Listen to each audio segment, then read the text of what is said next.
Yo guys, what's going on? This is Tony here, and today I have another global tourney video for you guys. You seem to be enjoying my other vids, so I figured, you know what? Why not make another? I got another really strong lava deck for you guys today. This one is a lava freeze deck. I'm not sure if you guys have been around my channel long enough, but I actually have some old videos with this. Maybe I'll card one at the top right if you guys want to go check out those videos. I played the global tournament with this deck a lot. Actually, I got the emote with this deck, so that's interesting. But I am currently on an alt. This is not my main account.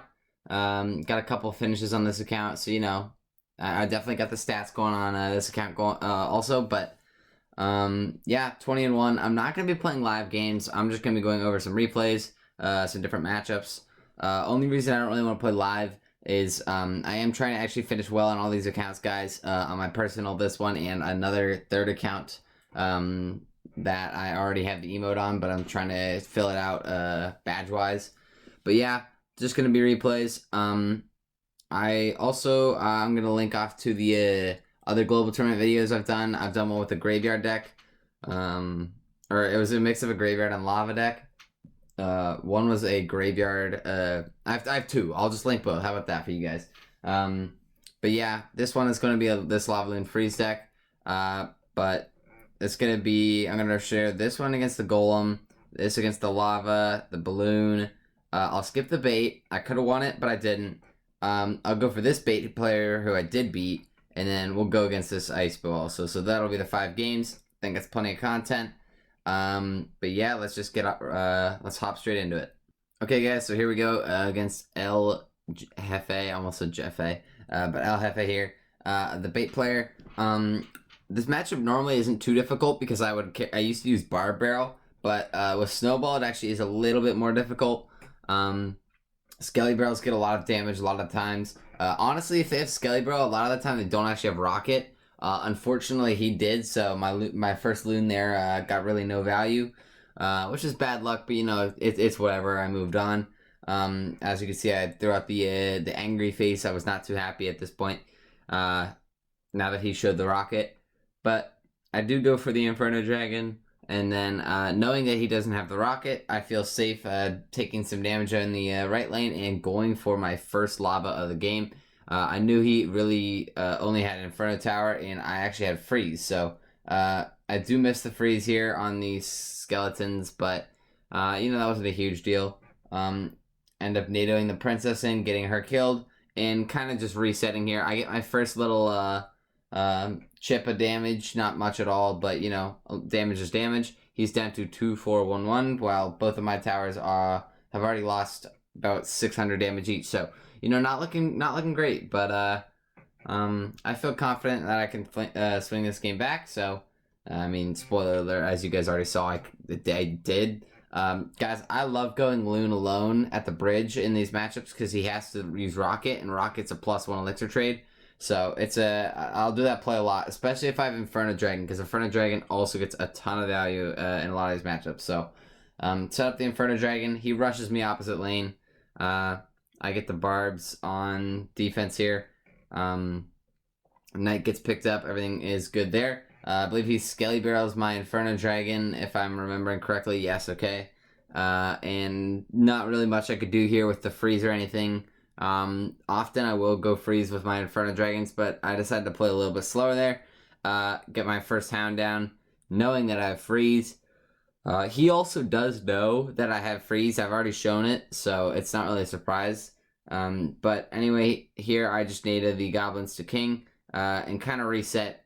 I do pressure opposite lane just to get a rocket, or I tried to bait a rocket, but guys, look at what he actually went for, the goblin gang, and the second that he did that, I was able to freeze, which allowed me to get 2 drops, which put me in a really good spot to win this game.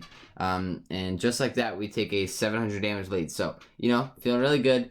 I go barbs. I put the barbs a little too high. Actually much too high, to be honest. So I had to NATO on defense here, or else I honestly would have lost the game.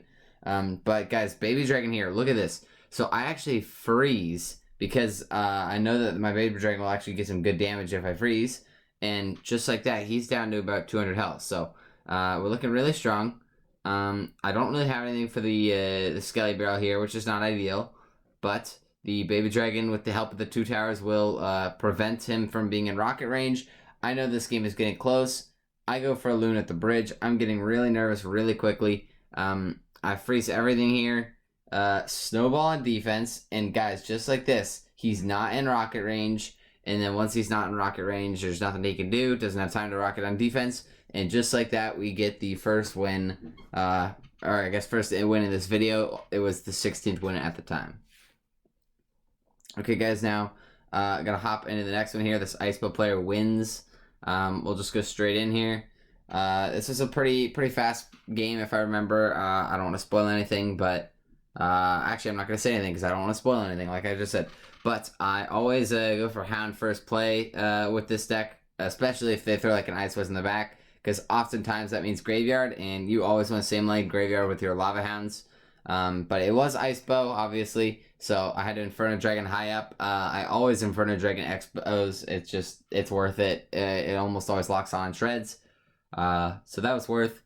Now here, with the Tesla and the Ice Wiz down, my push was basically dead, so I just set up a Baby Dragon to kill some stuff. I screwed up a Snowball. It's whatever. He had to spend the night, which is good. And just like that, you know, I'm feeling pretty confident, so... Baby Dragon does go down here, but the pups actually allow the knight to get a hit, which does kind of suck. He goes for some skeletons just to cycle a card, and then an Ice Wiz in the back. I have to pressure with a loon. I have a really bad hand here, guys. Look at what he does. So he goes for the Expo. I look to be in a really bad spot, but I split my barbs. He activates King with my loon. I Inferno Dragon. And then I have the freeze in just a bit here if he tries to do anything else. So he gets a lock, but you got to remember he still has to defend the Inferno Dragon, and if he doesn't defend the Inferno Dragon, he's screwed. Now look at this play. I try to catch a Tesla in the middle with this Baby Dragon or an Ice Wiz. He unfortunately plays it down there, but guys, watch this freeze. Baby Dragon actually has a shorter radius than the Inferno Dragon on towers, so his tower locks onto my Baby Dragon, which lets my Inferno Dragon just completely melt the entire tower, which is just absolutely insane. So I took that tower now. And guys, I'm not going to lie, at this point in the game, there's really not much he can do as the Expo player. He tries to go Expo other lane, but I have just too much health in this tower. There's really no chance that he's going to break through. Even if he, like, you know, he hits everything with the rocket. Even if he hit that one barb, the loon would have just killed it. So yeah, at this point, guys, it's looking really good. Hit him with the freeze. I'm just trying to cycle back to my barbs, in all honesty here. But, yeah, guys, I set up another Baby Dragon. He goes for an Expo. I just throw all my barbs on it.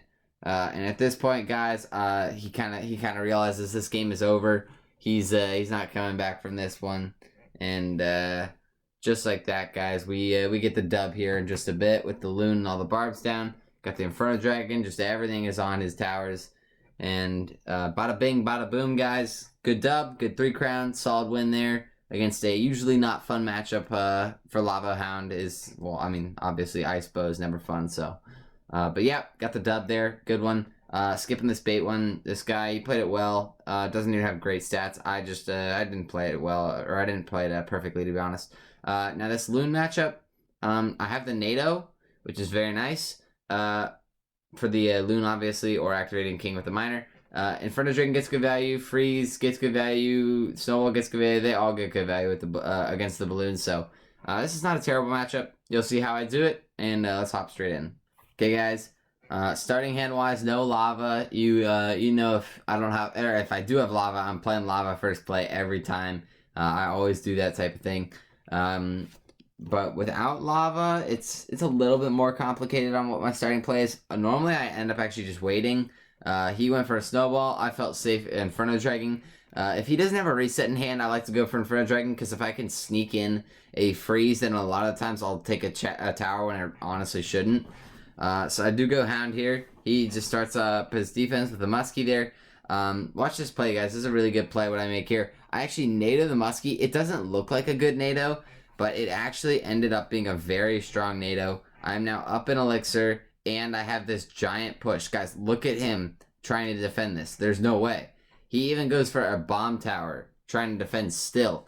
And there's just nothing he can do, guys. Look, we already take tower, and we're up to elixir. Super strong. I go barbs in the pocket here all the time because I know that he doesn't have bomb tower, and without bomb tower, look, there's nothing he can do. Look at the amount of damage we're dealing to his king tower. Just like that, he lost over half his king tower. And that's why I go for plays like barbs in the pocket. And guys, look at the elixir. He's not even up. I'm up 4 elixir and he has a muskie. So we're like basically even. So I'm in just such a good spot right now that I just don't even have to worry here. I'm feeling really confident. I do mess up a snowball here. See that muskie, I should have moved her further right to lock onto my baby dragon and not the tower. But it's all good. I have a commanding lead. I can speak. So I'm not too worried. He goes for a Ice Golem Loon. Here's a cool little Inferno Dragon placement if you guys didn't know about it. If you play him off, like far off the Inferno Dragon, he'll actually lock onto the balloon instead of the Ice Golem. So that's neat. Good little thing to know.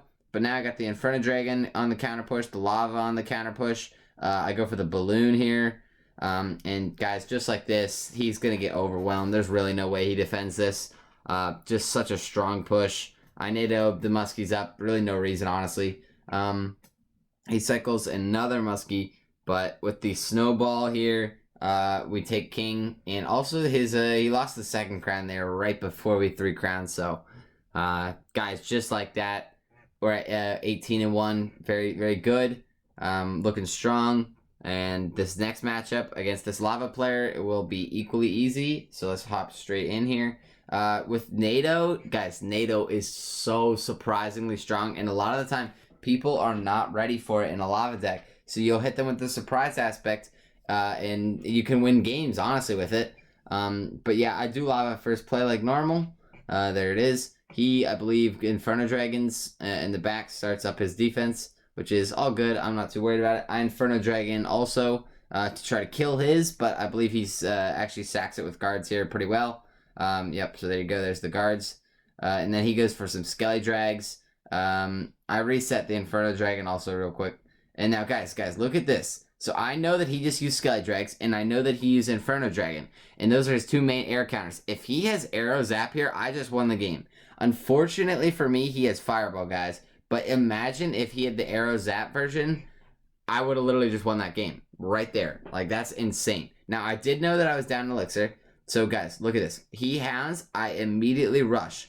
Now, those barbs alone, I knew weren't taking tower. So I threw a baby dragon with them, and I knew that there was a 0% chance that he stops this.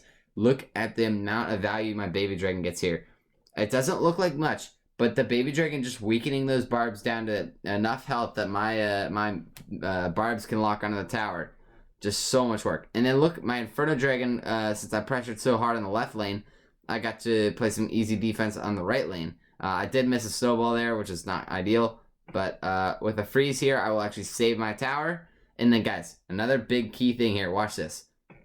Now, he doesn't know I have NATO. And, guys, these are the situations where NATO comes in so clutch. Now, I make it look like I have nothing in hand. But just like that, I pull out the NATO. Surprise. He was not ready for it. And just like that, guys, look at how good of a situation I'm in. I have his tower down, and I have 2 towers, both with more than 1,500 health. He's got like 1 elixir, but that's literally it. We are in such a good position to win this game. I Hound same lane, set up my Inferno Dragon right away. All I have to do is just keep applying enough pressure that he can't build up one massive push, and honestly, I win the game. So he goes barbs in front. I just start shredding all this. I do go for the loon here, and then watch this freeze, guys. This freeze is so good.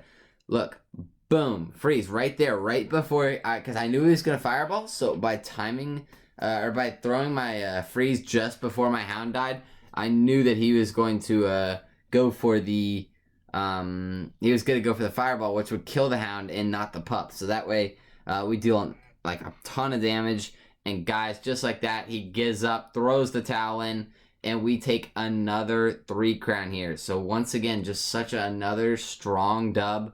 A steamroll, a 3 crown, and just so dominant. This deck is so strong against other beatdown decks. It's insane how good it is. So there you go. Just like that, we're at 19-1. We got this last one here, a Golem, which is normally a pretty difficult deck. So This is a really strong deck actually against Golem. You'll see why. But this is actually one of the few lava decks out there that you can beat Golem pretty consistently as well. So if you like beating Golem, I mean, this is your deck, guys. Sorry, I should have hopped in already, but it's fine. We got the lava in the starting hand. You guys already know what that means, as per usual. I'm pretty sure it's lava, at least unless he goes for something. I don't honestly remember every single thing my opponents do. But, no, okay, so I definitely lava here in just a second. He goes, I believe, for a Golem. Yes, so he does Golem. Now, guys, if they Golem same lane, you want to get your Inferno Dragon down as soon as possible. Actually, no, sorry, I take that back. Not as soon as possible. You want to apply pressure with a Loon if you have it. So there you go, there's the Loon. And then start shredding. So I go for the Inferno Dragon and get my Shredder on. And honestly, just like that, his entire Golem does. Now, guys, look at the bats. They're all on my Lava Hound. Do you see how his Night Witch has no bats surrounding her? She literally had none because they all got dragged back to my Lava Push or my Lavaloon. And guys, look at his tower. Look at it. It's gone. And look at mine. It's at 2,000 health. So I native these together just to kill them. I didn't really have much to do here. He went for a Barb Barrel. I do miss a Snowball, spoiler alert, which really sucked on my part. It was just a stupid play, honestly. I got greedy and took a lot more damage than I really needed to. Because of that Snowball, I am down a lot of Elixir, which is obviously not ideal. So I have to go for Barbs like in the middle, which is never what you want to be doing. But I couldn't afford to Lava Hound. If I Lava Hounded, guys, I lose because I was just down so much Elixir. But I get the Inferno Dragon shredding started. And then look, that Baby Dragon, this Baby Dragon, another really good play here by me. Baby Dragon locks onto the Night Witch. Now, by doing that, I kill the Night Witch. And once the Night Witch is dead, his push becomes infinitely less worrying. I do screw up another NATO. Kind of not playing great with NATO, but that's, you know, whatever. And guys, look, it all died. Just like that, another pristine defense. And at this point, he's got to be sweating. Now, we are a little more even on Elixir, so he goes for the Golem, which means I'm allowed to go for Barb's Loon. If you're more even on Elixir, then you want to go Barb's Loon when they Golem. If you're down on Elixir, I recommend you focus on defense. I mean, that one push you saw me go for Barb's on defense, and then this one you saw me go for them on offense. Now, I force out the NATO here with my Baby Dragon, but guys, you're about to see the power of Baby Dragon NATO Freeze. I don't even think I need it, really, but I mean, it works. I have the Barbs here. You'll see the freeze in just a second here. Keep my Baby Dragon alive. Look at that. So I keep my Baby Dragon alive. Get back to another Baby Dragon. And look at this. My Baby Dragon's still defending. And it was killing them. Forces out a lightning way high up. NATO these Baby Dragons so that they just die to the towers. And guys, just like that, we absolutely steamroll a Golem player. So, guys, if you have NATO, and with the NATO, Barb's, Inferno Dragon, Baby Dragon, you just have so many counters. It's absolutely insane how good this deck can do against Golem. But that's going to be it, guys. 20-1, like I said. Here you go. 44 crowns. That is so many for 21 games. That's like averaging 2 crowns per game, guys. Crazy. But if you enjoyed, don't forget to like and subscribe. It means a lot, guys. You guys have been blowing up my global tourney videos recently, which is really hype. I'm glad you guys are enjoying them. I hope you enjoy this one. But yeah, that's going to be it. Thanks for watching, and peace out.